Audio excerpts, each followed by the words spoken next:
hearing today from a lot of people on the front lines in the fight to get a national healthcare system that makes sense for our country. I want to thank the 40 different organizations that came together to help rally for healthcare in our country, and I want to thank some of them in particular. First, a huge shout out to by far the best color coordinated group, UFCW.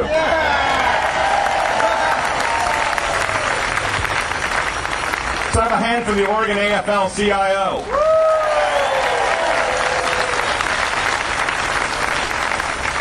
Let's have a hand for SEIU.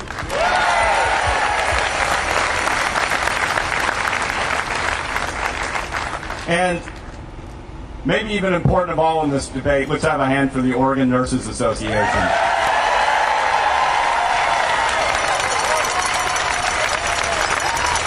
Let's start with Brandy Bennedict. Brandy is a registered nurse. She's been a registered nurse for 9 years and a leader in the Oregon Nurses Association. She's going to talk about what this battle means for the nurses of Oregon. Brandy?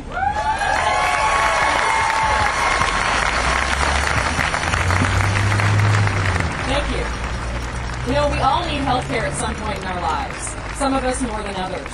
Our coverage needs to be stable and secure so that we have the peace of mind knowing that when we need it, we will have access to affordable, quality health care.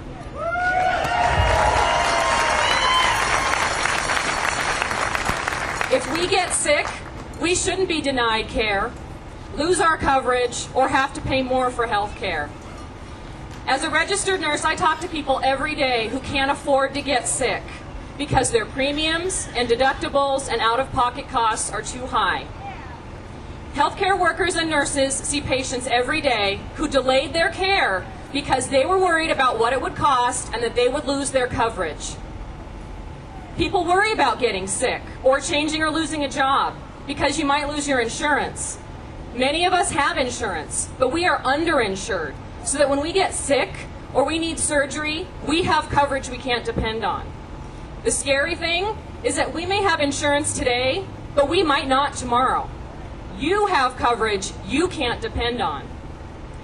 Together, uninsured and underinsured represent 42% of the American population.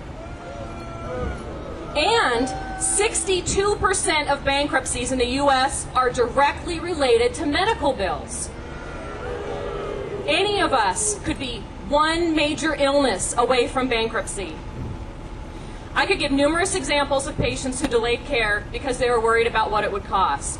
I remember one woman who came into the hospital. She had numerous masses on her neck, and she put off being evaluated because she was worried her insurance company would find out she was sick and maybe deny her claim or drop her coverage. By the time she came to the hospital, her cancer had spread throughout her body and she was terminal. So for her, the fear of medical bills had deadly consequences. With health reform, you will always have options for coverage, even if you lose your job.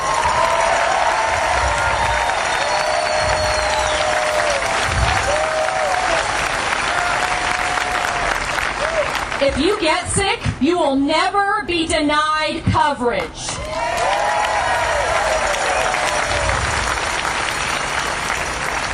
If you can't afford insurance, you will get help with your premiums.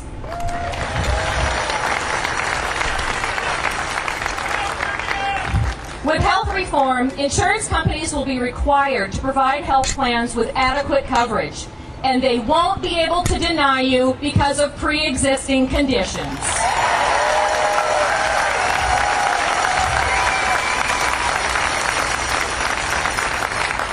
With health reform, there will be a limit on how much you have to pay for health care so that you don't face financial ruin because of health care costs.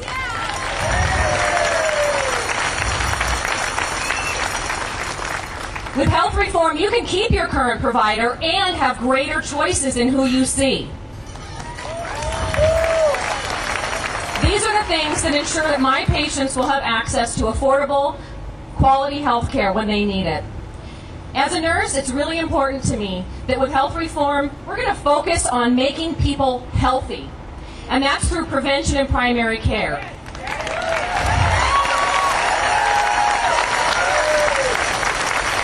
That includes early diagnosis of disease, managing chronic conditions, and treatment and support for mental health conditions.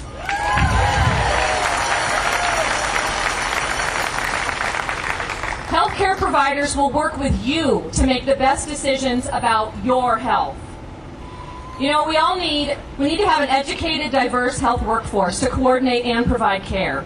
And health reform brings with it programs to recruit new healthcare professionals, to promote career advancement, and to improve patient care delivery. We must develop advanced practice nurses, which includes nurse practitioners, clinical nurse specialists, and certified nurse midwives. And to educate the healthcare workforce, we need more faculty. Health reform includes developing loan repayment programs for healthcare professionals who want to teach. With health reform, healthcare providers will get increased reimbursement for primary care.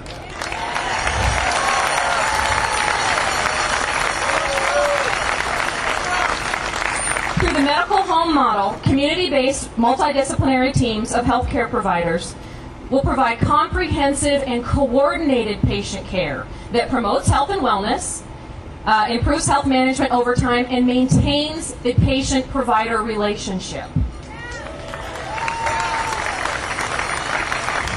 Health reform also expands public health efforts, which strengthens preventive health programs to make our communities healthier. What happens if we don't reform our health system? Premiums will climb higher, benefits and coverage will shrink, and fewer of us will have coverage that we can depend on. Healthcare reform will make a real difference in people's lives. We will all have the opportunity to be healthy and have access to high-quality, affordable health care. Reform can't wait. It must be done now.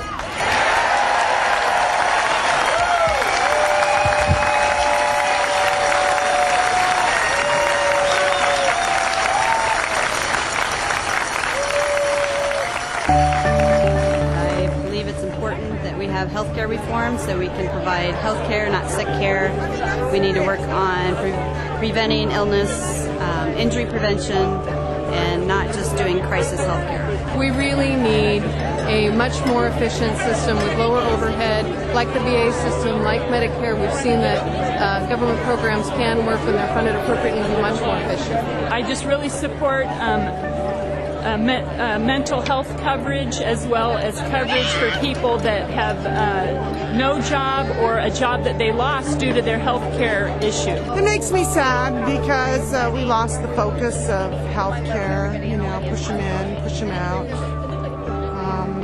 It's not what I went into. That's not why I became a nurse. I became a nurse to take care of patients.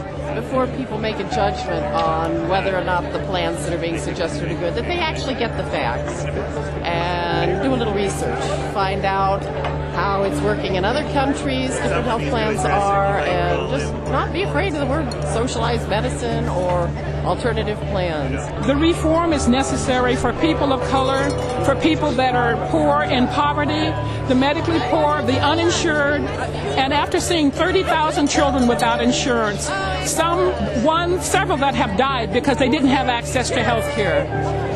It's pathetic. It's way overdue.